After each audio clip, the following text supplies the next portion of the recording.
Unit 3 देख रहे हैं, इंट्रोडक्शन टू पाइथन। इसमें हम शुरुआत देखेंगे पाइथन की चीज़ें, बेसिक्स जानेंगे। यानी कि इस लेसन के बाद आप ग्राफिकल यूज़र इंटरफेस GUI और जो IDE है, इंटीग्रेटेड डेवलपमेंट एनवायरनमेंट, इसको हम कैसे यूज़ करेंगे पाइथन के प्रोग्राम को बनाने के लिए। साथ में जो इंटरैक्टिव और स्क्रिप्ट मोड है प्रोग्रामिंग का, वो कैसे यूज़ करेंगे, और वेरिएबल को कैसे क्रिएट करेंगे, बनाएंगे, और वैल्यू कैसे असाइन करेंगे इसको। साथ में जो अलग अलग डेटा टाइप्स है पाइथन में, वो कौन कौन से हैं और उनको यूज़ कैसे करेंगे। फिर हम देखेंगे कि जो अलग अलग टाइप के ऑपरेटर है, अर्थमेटिक है, रिलेशनल है, लॉजिकल है, उसके इंपॉर्टेंस क्या है और उनका कैसे यूज़ करेंगे। फिर will try to create Python expressions and statement. तो ये सब जो जानने के बाद हम फाइनल एक्सप्रेशन और स्टेटमेंट बनाना सीखेंगे। अगर आपको किसी कंप्यूटर को, कंप्यूटिंग मशीन को या माइक्रो प्रोसेसर को बताना है कि आपको क्या करना है, तो आपको उसको उसकी लैंग्वेज में बताना पड़ेगा, यानी कि मशीन लैंग्वेज में बनाना पड़ेगा। अब मशीन लैंग्वेज थोड़ी सी डिफ़िकल्ट होती है, थोड़ा उसको समझने में, क्योंकि 0-1 में होती है। तो बहुत सारी हाई लेवल लैंग्वेज आपके पास अवेलेबल है और उनके कंपाइलर अवेलेबल है। हाई लेवल लैंग्वेज का मतलब होता है कि इंग्लिश लाइक लैंग्वेज। ये क्या करेगी, ये मशीन लैंग्वेज में आपके कोड को चेंज कर देगी। मतलब कंपाइलर होता है हर एक लैंग्वेज के पास, तो कंपाइलर इसे चेंज कर देगा मशीन लैंग्वेज में। तो हाई लेवल लैंग्वेज में, इंग्लिश लाइक में आप लिख लीजिए और कंप्यूटर इसे समझ जाएगा। तो आपको जो भी उससे करवाना है, उसके लिए आपको प्रोग्रामिंग लैंग्वेज की आवश्यकता पड़ेगी, जैसे कि बेसिक है, पास्कल है, सी है, C++, जावा है, हैस्केल है, रूबी है, पाइथन है। तो पाइथन के बारे में इसमें बात करेंगे। और अगर हम जानना चाहें कि पाइथन की टेक्निकलिटीज़ क्या है, तो आज हम इसके बारे में बात करने वाले हैं। पाइथन को बनाया था रोसम साहब ने, गुइडो वैन रोसम साहब। ये साहब हैं, जब ये काम करते थे CWI में, यानी कि सेंट्रम विस्कोन इन्फॉर्मेटिका, जो कि national research institute for mathematics और कंप्यूटर साइंस नीदरलैंड्स में है, वहाँ ये काम करते थे। तो उन्होंने इसको बनाया था और इसको 1991 में रिलीज़ किया गया। और इसका नाम कहाँ से आया, एक BBC की कॉमेडी सीरीज थी 70s में, मॉन्टी पाइथन्स फ्लाइंग सर्कस, यहाँ से इसका नाम लिया गया। अब इसका इसका फ़ायदा क्या है, ये इतनी फेमस क्यों हो गई और आज हम इसे क्यों पढ़ रहे हैं, क्यों जान रहे हैं इसके बारे में। क्योंकि ये प्रोसीजरल अप्रोच साथ में ऑब्जेक्ट ओरिएंटेड अप्रोच दोनों ही फॉलो करती है। यानी जैसे सी था, सी लैंग्वेज, ये प्रोसीजरल लैंग्वेज थी। C++ प्रोसीजरल और ऑब्जेक्ट ओरिएंटेड का मिक्स था। जावा एकदम प्योर ऑब्जेक्ट ओरिएंटेड लैंग्वेज है। तो इनकी कुछ अच्छाइयाँ हैं, कुछ कमियाँ हैं, उन सबको जोड़ के आपके पाइथन बनाई गई। और सबसे बड़ी बात, ये फ्री है यूज करने के लिए, फ्री। इतना पॉपुलर क्यों हो गई पाइथन, क्या इसके फीचर्स ऐसे हैं। पहली चीज तो ये है कि ये स्पेसिफिक प्रोग्रामिंग लैंग्वेज नहीं है, यानी कि किसी भी काम में आने वाली है, जनरल पर्पस प्रोग्रामिंग लैंग्वेज है। इससे आप चाहे तो अपने स्कूल का सॉफ्टवेयर बना सकते हैं, इससे चाहे तो आप कोई और मोर कंप्यूटेशनल एक्टिव प्रोग्राम बना सकते हैं, इमेज प्रोसेसिंग का कार्यक्रम प्रोग्राम बना सकते हैं आप इसमें। तो साइंटिफिक या नॉन साइंटिफिक प्रोग्रामिंग दोनों में इसका यूज होता है, इसलिए इसको जनरल पर्पस प्रोग्रामिंग लैंग्वेज बोलते हैं। इसके बाद ये प्लेटफॉर्म इंडिपेंडेंट प्रोग्रामिंग लैंग्वेज है, यानी कि आप मैक में कर रहे हैं, आप विंडोज में कर रहे हैं, आप किसी AMD प्रोसेसर पे कर रहे हैं, आप किसी इंटेल प्रोसेसर पे कर रहे हैं, कोई दिक्कत नहीं है, ये आराम से काम करेगी। ये बड़ी सिंपल हाई लेवल लैंग्वेज है। सिंपल इसलिए क्योंकि क्या है, कई लैंग्वेजेस में ऐसे शब्द थे जिसको समझना, जानना और याद करना बड़ा मुश्किल था। इसमें बहुत सारे एड ऑन मॉड्यूल्स है लाइब्रेरी में, यानी कि ऐसे मॉड्यूल्स जो आप डायरेक्ट यूज कर सकते हैं, आपको खुद नहीं बनानी पड़ेगी चीजें। जो बिगनर्स हैं, जो नए सीखने वाले हैं, प्रोग्रामिंग लैंग्वेज वाले, ये उनके लिए बहुत बढ़िया है, क्योंकि ये लैंग्वेज इंटरप्रेट होती है। यानी कि क्या होता है कि जब एक कोड पूरा का पूरा आप लिख लें, मान लीजिए 10,000 लाइन का, जब इस पे कंपाइलर काम करेगा तो ये पूरा का पूरा कोड एक साथ मशीन लैंग्वेज में चेंज होगा। लेकिन वन बाय वन लाइन अगर चेंज होगी, एक लाइन लेगा कंपाइलर और उसे चेंज करेगा, फिर ये हो गया तो दूसरे पे जाएगा, इसे कहते हैं इंटरप्रेटर। कंपाइलेशन पूरे का होता है, इंटरप्रेटर जो होता है वो एक एक लाइन पे काम करता है, क्योंकि आपकी ये लैंग्वेज जिसके बारे में हम बात कर रहे हैं ये इंटरप्रेट होती है तो रिजल्ट बड़ा फास्ट आता है। जो भी प्रोग्राम्स पाइथन में लिखे जाएंगे वो बड़े आसान होते हैं, समझने में बड़ी आसानी होती है इनको। और जितने भी कस्टमाइजेबल एप्लीकेशन हैं उसमें हमेशा ये एज ए एक्सटेंशन लैंग्वेज के लिए ली जाती है, बड़ी सूटेबल है ये इस काम के लिए।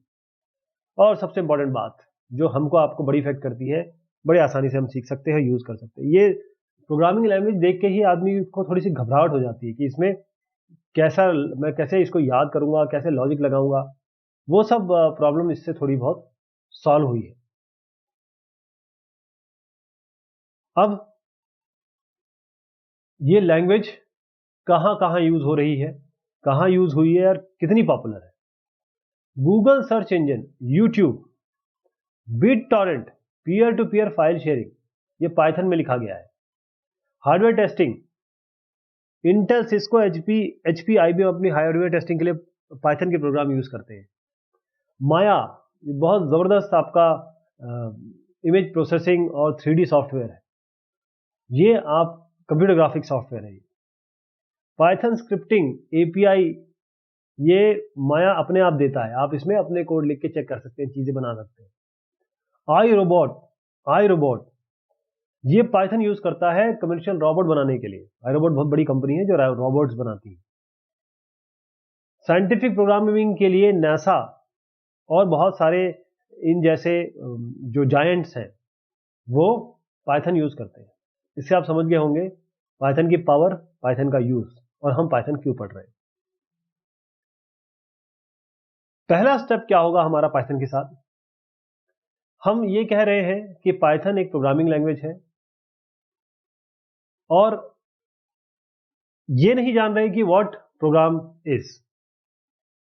तो सबसे पहले हम कोशिश करेंगे एक प्रोग्राम देख के, क्योंकि जब हम अप्रिशिएट करेंगे एक प्रोग्राम को कि हाँ ये पाइथन में लिखा हुआ है, और जैसे ही हम अप्रिशिएट करने लगेंगे तब हम जानेंगे कि पाइथन का पावर क्या है। और प्रोग्राम क्या होता है? प्रोग्राम सेट ऑफ इंस्ट्रक्शंस है, सीक्वेंशियल ऑर्डर में हो या आपके इटरेशन में हो या आपका जंप में हो, कंट्रोल स्ट्रक्चर्स लगे हो उसमें। तो ये सीक्वेंस ऑफ इंस्ट्रक्शन है जो आप कंप्यूटर को या कंप्यूटिंग डिवाइस को देते हैं ताकि कोई एक काम हो सके। हो सकता है ये बहुत बड़ा मैथमेटिकल साइंटिफिक कंप्यूटेशन हो या सिंपल टेक्स्ट प्रेजेंट करना हो। तो यदि आपको एक पाइथन का प्रोग्राम लिखना है तो आपको पाइथन इंटरप्रेटर अपने सिस्टम में डालना पड़ेगा, इंस्टॉल करना पड़ेगा। आईडीएलई यानी कि जीयूआई इंटीग्रेटेड, ये एक स्टैंडर्ड है जो आईडीएलई बहुत यूज होता है पाइथन के डेवलपमेंट एनवायरनमेंट की तरह। इंटीग्रेटेड डेवलपमेंट लैंग्वेज एनवायरनमेंट है ये। तो ये आईडीई इसमें आप देख पा रहे हैं, इंटीग्रेटेड डेवलपमेंट एनवायरनमेंट है, और ये एल यहां पर ये एल के लिए लिया गया है। तो किसी लैंग्वेज के लिए आईडीई होना जरूरी है। आईडीएलई का फुल फॉर्म पाइथन के केस में इंटीग्रेटेड डेवलपमेंट एनवायरनमेंट है। जाने पे यहां पर आपके पास एक आईडीई आएगा, एक तरीके समझ लीजिए जैसे माइक्रोसॉफ्ट वर्ड खुलता है उस तरीके से। यहां पर आप प्रोग्राम को रन करा सकते हैं, पहले तो लिख सकते हैं, तो एग्जीक्यूट करा सकते हैं, ब्राउज कर सकते हैं, डिबग कर सकते हैं, सेव कर सकते हैं, सारी चीजें कर सकते हैं प्रोग्राम के साथ।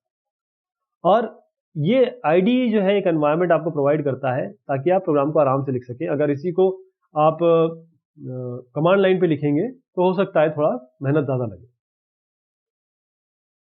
तो पाइथन का अभी मैं इस वर्जन की तो बात करूंगा नहीं, पाइथन का जो भी वर्जन हो वो आप डाउनलोड करिए और फिर पाइथन का कोड चलाएंगे। तो पाइथन की एक ऑफिशियल वेबसाइट है, वहां से आप पाइथन का को डाउनलोड करके आप इसको बस अपने सी ड्राइव में रख दीजिए।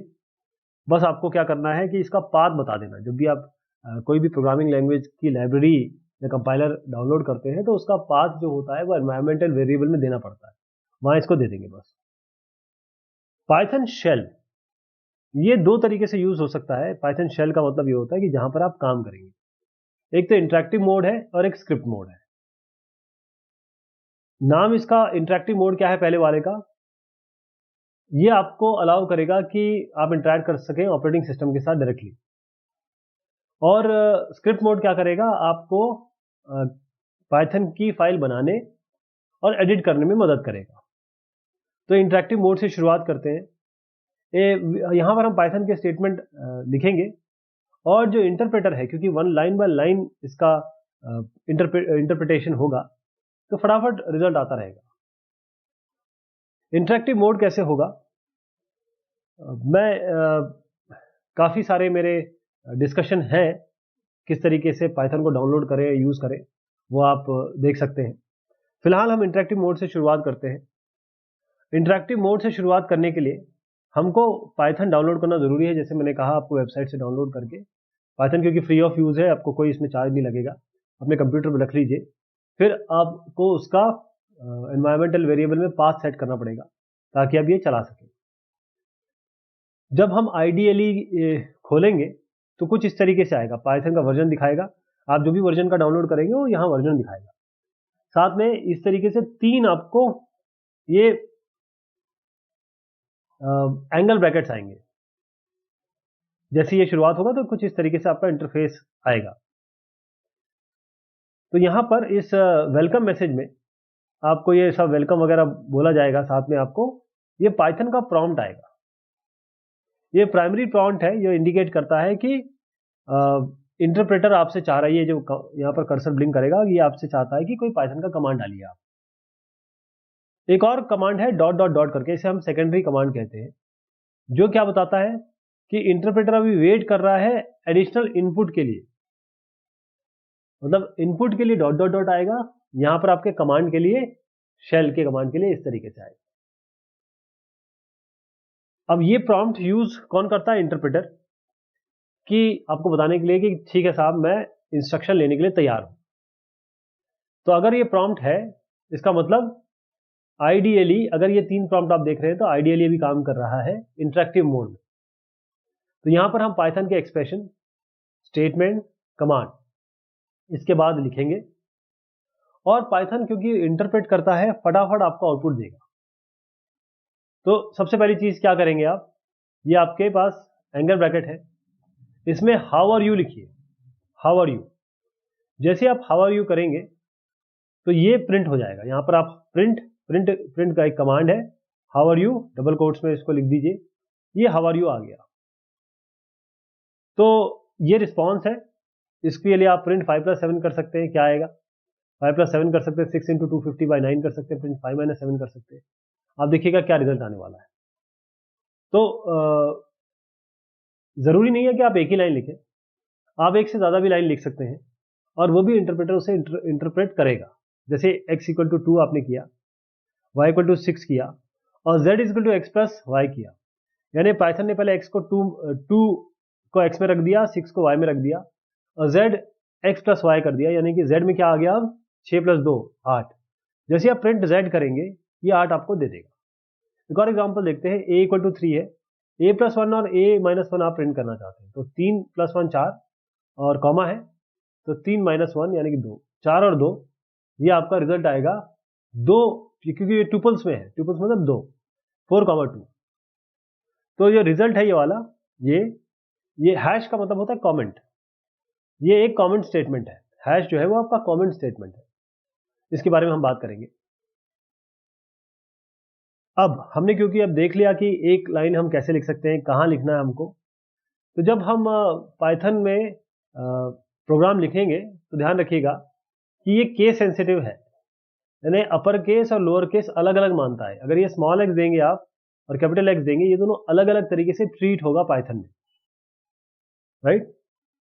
अच्छा, अब आप देखिए कि एक आपने ये वाला क्या कमांड, ये वाला था, एक मोड था आपका जो मैंने बताया था आपको, किस मोड में चला था, कौन से मोड थे आपके पास, तो ये आपका एक इंटरैक्टिव मोड है। अब देखिए एक और चीज मैं बताता हूं, अगर आपको पुरानी कमांड जो इंटरैक्टिव विंडो पे है उसको दोबारा चलाना है, तो आप ये वाला अपने कीबोर्ड में देखिएगा, ये एरो कौन सा है, ये अप एरो है। और इससे क्या होगा, आप जो आपने पहले कमांड लिखे हैं वो कमांड हिस्ट्री आएगी और आप उसमें से यूज कर सकते हैं। ऐसे अगर आप नीचे जाना चाहते हैं तो ये वाला ये यूज कर सकते हैं, मतलब की अप और डाउन, और फिर आप एंटर बटन जब जिसको आप सिलेक्ट करना चाहते हैं वहां पर एंटर दबा दीजिए। इन कीज को लेके आप जो पहले वाले कमांड्स आपने लिखे उनको रिकॉल किया जा सकता है, डिस्प्ले किया जा सकता है, और हम एडिट और रीरन भी कर सकते हैं उनको। ये कंट्रोल डी से क्या होगा, कंट्रोल डी का मतलब होता है क्विट। अगर इंटरप्रेटर से आप बाहर निकलना चाहते हैं तो कंट्रोल डी दबाएंगे, या क्विट कमांड, ये क्विट के बाद राउंड ब्रैकेट्स। अगर आप यहाँ पे कंट्रोल के साथ F6 दबाएंगे तो आपका शेल दोबारा शुरुआत हो जाएगी उसकी। और हेल्प भी आप ले सकते हैं, क्योंकि बगैर हेल्प के थोड़ा मुश्किल होता है क्या चीज़ क्या काम करती है। अब जो स्मॉल प्रोग्राम, सिंपल कमांड्स या सिंपल इंस्ट्रक्शंस हमने दिए, उसके अलावा ज़रा इंटरप्रेटर को थोड़ा और समझते हैं। कैसे? ये प्रॉम्प्ट के बाद आप क्रेडिट्स टाइप करें।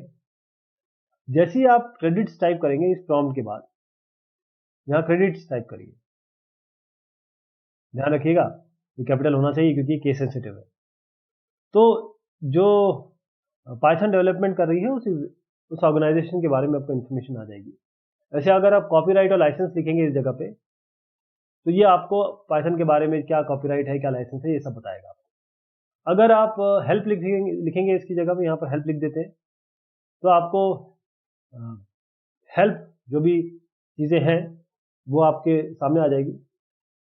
हेल्प के बाद आप राउंड ब्रैकेट लगाएंगे, कोई पैरेंथेसिस नहीं देंगे, तो एक इंटरेक्टिव हेल्प मोड आ जाएगा। अगर आप कोई नाम देते हैं कोई प्री डिफाइंड ब्रैकेट में, इस ब्रैकेट में, तो आपको उस वर्ड जो आप इसके अंदर देखेंगे, हेल्प जैसे कोई एक कमांड है उसको देखना है क्या करता है, हेल्प के अंदर दे देंगे तो वो आपको एक बता देगा कि भाई ये वाला कमांड क्या क्या काम करता है। अगर आप हेल्प मोड से बाहर आना चाहते हैं तो आप रिटर्न बैक कर लीजिए या क्विट कमांड यूज कर सकते हैं। अब हम आते हैं स्क्रिप्ट मोड पे।